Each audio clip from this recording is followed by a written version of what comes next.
शुक्लां ब्रह्मविचारसारपरमामाद्यां जगद्व्यापिनीं वीणापुस्तकधारिणीमभयदां जाड्यान्धकारापहां हस्ते स्फाटिकमालिकां विदधतीं पद्मासने संस्थितां वन्दे तां परमेश्वरीं भगवतीं बुद्धिप्रदां शारदां। श्री महागणाधिपतये नमः। श्री महासरस्वत्यै नमः। श्री गुरुभ्यो नमः। శని సంచారము 26 జూలై 2026 ఆదివారం రాత్రి 1 గంట నుండి 10 డిసెంబర్ 2026 గురువారం రాత్రి తెల్లవారుజామున 5:30 మధ్య కాలంలో శని గ్రహము వక్రరీత్యా మీనరాశిలో సంచరిస్తున్నాడు కనుక సాధారణ సంచారంతో పోల్చినట్టయితే వక్రరీత్యా సంచరిస్తున్నటువంటి సమయంలో ద్వాదశ రాసుల వారికి విభిన్నమైనటువంటి గోచార ఫలితాలు ఉంటాయి. సహజంగా శని వక్రరీత్యా సంచారము, రుజుమార్గంలో సంచారము అనేటువంటివి 2 రకాల సంచారాలు మనకు శాస్త్రంలో గణిత భాగంలో చెప్పబడి ఉన్నాయి. అయితే వక్రరీత్యా శని సంచారము అని అంటే వెనుకకు నడవడము అని అర్థం కాకుండా మనము భూమిపై నుండి చూసినట్టయితే శనైశ్చరుడు వెనుకకి నడుస్తున్నట్టుగా మనకు అగుపిస్తాడు, అంటే కనబడతాడనమాట.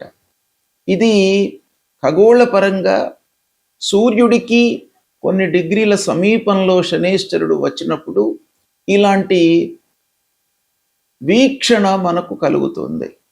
అయితే దాని ఫలితము భూమిపైన ఉన్నటువంటి వారికి, మానవులందరికీ కూడాను విభిన్నమైనటువంటి ఫలితాలు, అంటే రుజుమార్గంలో సంచరిస్తున్నటువంటి శని కంటే కూడాను వక్రరీత్యా సంచరిస్తున్నటువంటి సమయంలో కొంత విభిన్నమైనటువంటి ఫలితాలు ఇస్తాడు అనేటువంటిది మనకు జ్యోతిష్ శాస్త్ర గ్రంథాలు చెబుతున్నాయి. గనక ఈ వక్రరీత్యా సంచరిస్తున్నటువంటి శని యొక్క ఫలితాలు ద్వాదశ రాశుల వారికి ఎలా ఉంటాయి అనేటువంటి విషయాన్ని మనము తెలుసుకుందాం.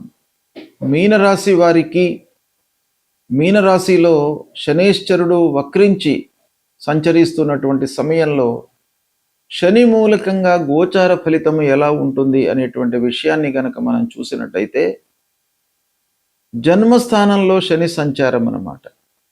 అంటే ఏలినాటి శని ప్రభావము ఉంది శని మూలకంగా. అందున వక్రించి సంచరిస్తున్నాడు గనక ద్వాదశ స్థానానికి సంబంధించినటువంటి ఫలితాలు కూడాను కొన్ని శని మూలకంగా కలిగే సూచనలు ఉన్నాయి.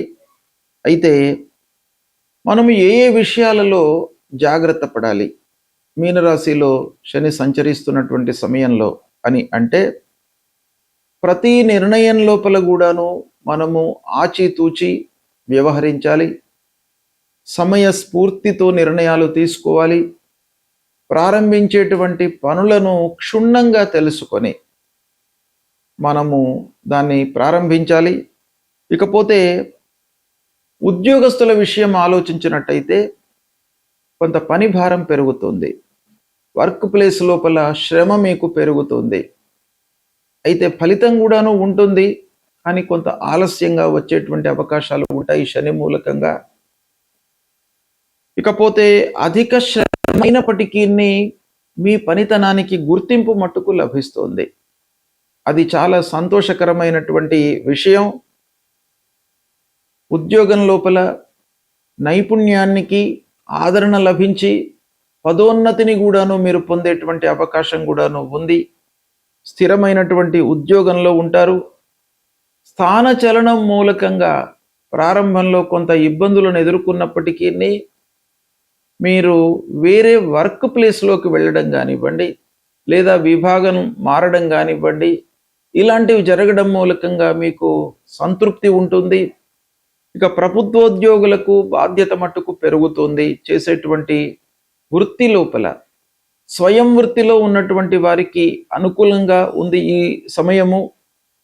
ప్రైవేటు ఉద్యోగస్తులకు కూడాను అనుభవానికి తగినట్టుగా మీకు విలువ లభిస్తుంది. మీ చేస్తున్నటువంటి వర్క్ ప్లేస్ లోపల వ్యాపారస్తులు తొందరపాటుతనానికి లోను కాకుండా ఆలోచించి నిర్ణయాలు తీసుకున్నట్టయితే చాలా సత్ఫలితాలను పొందుతారు. ఇక ముఖ్యంగా జన్మస్థానంలో అంటే మీనరాశిలో సంచరిస్తున్నటువంటి శనీశ్వరుడు తృతీయ దృష్టితో 3వ స్థానాన్ని చూస్తున్నాడు. తద్వారా మీరు డబ్బు విషయంలో కొంత జాగ్రత్తగా ఉండాలి, ఖర్చులను నియంత్రించుకోవాలి. కుటుంబంలో అనవసరమైనటువంటి వ్యవహారము, అనవసరమైనటువంటి చర్చలకు తాలివ్వకుండా ఉండడం మూలకంగా మీకు కుటుంబం లోపల సంతోషకరమైనటువంటి వాతావరణం వెల్లువిరుస్తుంది. ఇకపోతే శనీశ్వరుడు ముఖ్యంగా వ్యాపారస్తులకు పార్ట్నర్స్తో కొన్ని ఇబ్బందులను క్రియేట్ చేసే సూచనలు ఉన్నాయి. కాబట్టి వ్యాపారం చేస్తున్నటువంటి వాళ్ళు ఏకపక్షంగా నిర్ణయాలు తీసుకోకుండా పార్ట్నర్స్తో అన్ని విషయాలను కూడాను చర్చించి ముందుకు వెళ్ళడం చాలా మంచిది. తద్వారా మీకు మంచి ఫలితాలు కలుగుతాయి. ఇకపోతే చేసేటువంటి వృత్తి పైన కూడాను ఈ శని యొక్క సంచారం ప్రభావం ఉంది. కనుక మీరు చేస్తున్నటువంటి సమయంలో చేసేటువంటి పనికి సంబంధించినటువంటి విషయాన్ని పూర్తిగా తెలుసుకొని మీరు ప్రారంభించడం చాలా మంచిది. ఇకపోతే ఉద్యోగంలో మట్టుకు మీకు నైపుణ్యత ప్రదర్శించడం మూలకంగా గుర్తింపు లభిస్తుంది. సమాజంలో మంచి పేరు వస్తుంది. చదువుకునేటువంటి వారికి, విద్యార్థులకు చాలా కలిసి వస్తుంది ఈ సమయము. సంతానం కొరకై ప్రయత్నంలో ఉన్నటువంటి వాళ్లకు శుభవార్త ఈ సమయంలో ఉంటుంది. చాలా సంతృప్తిగా ఉంటారు. ఇక ముఖ్యంగా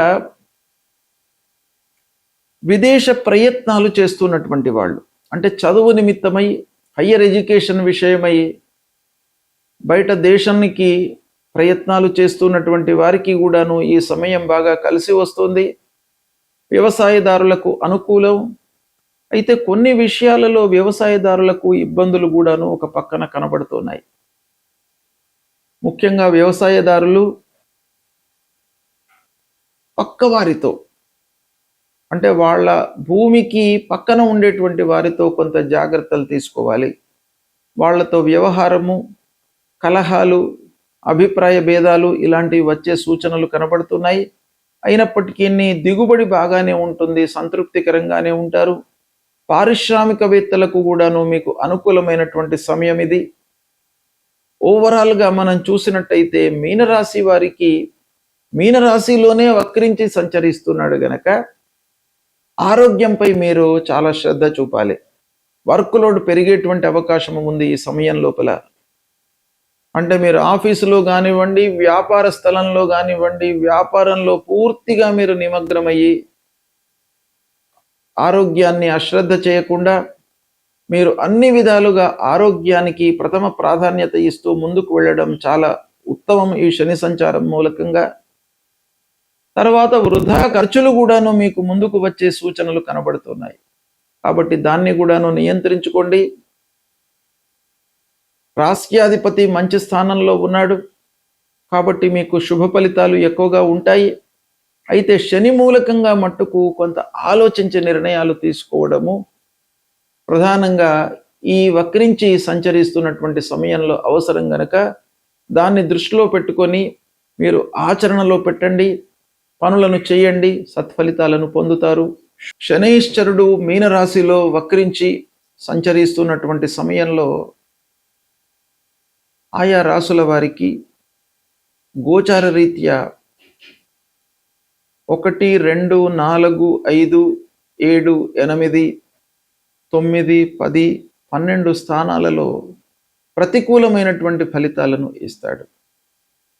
కాబట్టి శనైశ్వరుడి నిమిత్తమై కొన్ని పరిహారాలు చేసుకోవడము, మన పరిధిలో ఉన్నంత వరకు ఆలోచన విధానంతో ముందుకు వెళ్ళడము, సమయస్ఫూర్తితో నిర్ణయాలు తీసుకోవడము, ఆత్మవిశ్వాసంతో ఉండడము చాలా ముఖ్యమైనటువంటి పనులు.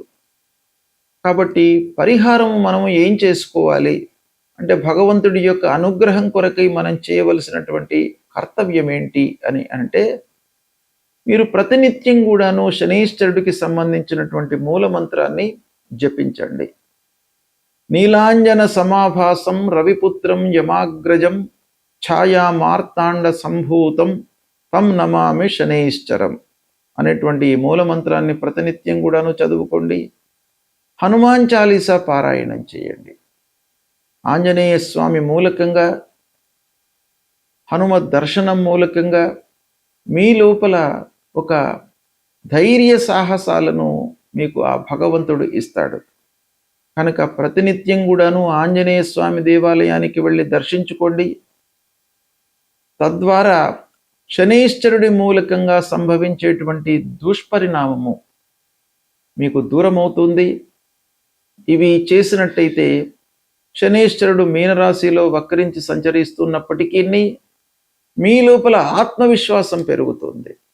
ఆత్మవిశ్వాసమే అన్నిటికీ మూల కారణం కనుక, అది ఉన్నట్టయితే మనోబలం, బుద్ధి బలం, శారీరక బలం ఇవన్నీ కూడాను హనుమత్ దర్శనం మూలకంగా, హనుమంతుణ్ణి స్మరించడం మూలకంగా మీకు కలుగుతుంది. గనక ఇది చెయ్యండి, తప్పకుండా మీకు మంచి ఫలితాలు కలుగుతాయి.